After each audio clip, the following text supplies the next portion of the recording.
So I think we're fighting a war that is an apt metaphor on two fronts.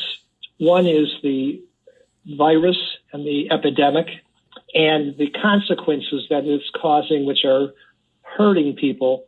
And the consequences aren't just getting sick, but it's losing loved ones. It's social disruption causing isolation, loss of being able to congregate with people, and the economic effects of people losing their jobs, being furloughed, businesses having to close, the economy being depressed. But the other one is that it's not a circular firing squad, but we have a division of how to cope with the problem. And that is a manifestation, one, maybe of the political divide, but also I think of some very pernicious dynamics that have invaded our national psyche. And let me, if you'll permit me, give you just two illustrations of what I'm talking about. Based on looking at epidemiologic data from past disasters, we can estimate what the rise is going to be in people who develop depression, develop anxiety disorders, succumb to substance abuse, may actually be impelled to suicide.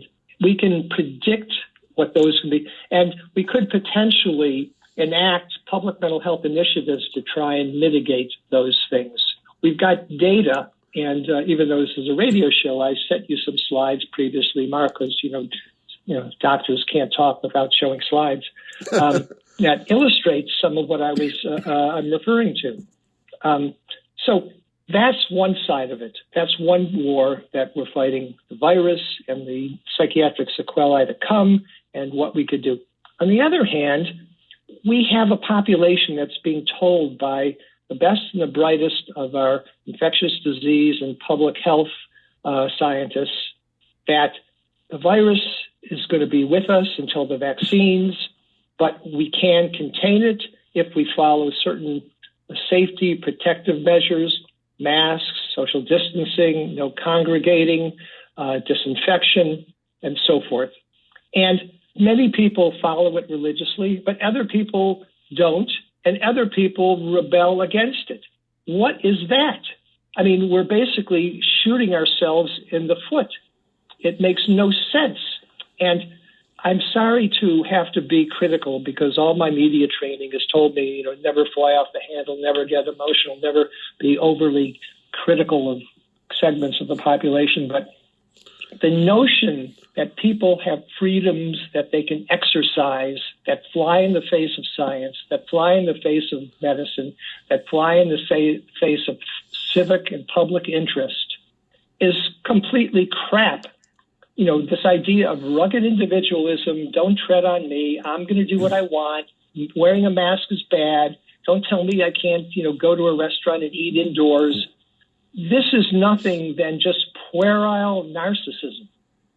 And if this were not the COVID virus, if this was Ebola, or if this was radioactive elements in our atmosphere so that if people went out of their house and they were exposed, they would die on the spot or shortly thereafter, nobody would be bitching. But they are now because they can't see it and not everybody gets it, and because they're being egged on by certain political elements. It's just abominable. And America has to be embarrassed by what's happening to it. And things would have bad enough with the pandemic and the disruption that it's causing and how we're going to have to pick ourselves up in the aftermath.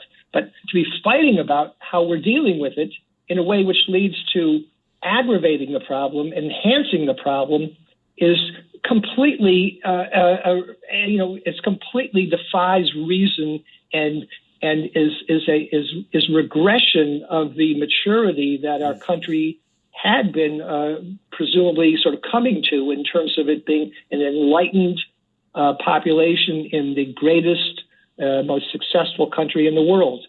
And I just hope that it's a temporary blip and that will continue on a trajectory of our destiny as opposed to devolving into a once great civilization that comes apart at the seams.